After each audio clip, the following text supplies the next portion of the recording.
An officer suspended over this shove, closer to getting his money back for the 30 days he sat at home. An appeals officer has determined that Denver police officer Choice Johnson should not have been suspended for those 30 days. 7 News reporter Marshall Zellinger is live downtown. Marshall, the city of Denver still wants that officer punished. The manager of safety's office is going to ask the city to appeal this decision so that officer is not quite ready to get his suspension payback just yet. And I also found out that the man shoved in that video is going to sue the city in civil court. This shove outside a LoDo bar last summer cost Officer Choice Johnson 1 month's pay. He was suspended for using inappropriate force.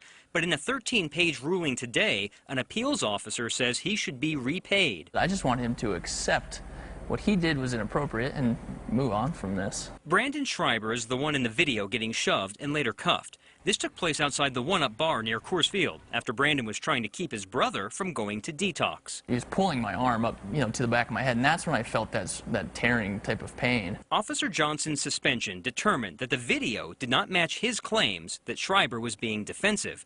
Today's reversal said the original suspension failed to offer sufficient evidence. It's an entirely corrupt system. Brandon's attorney, Siddhartha Rathod, will once again sue the city over this police behavior. It's a system that is designed to allow bad officers, in the rare occasion that they are disciplined, to stay on the force undisciplined. The same hearing officer behind Johnson's reversal ruled last month that this officer, James Medina, should get his job back. He was fired for pinning down a woman in a holding cell, but it was overturned because the hearing officer said Medina was not warned that being fired was a possible punishment. The real question the citizens of Denver should be asking is, who else gets this type of protection in their employment?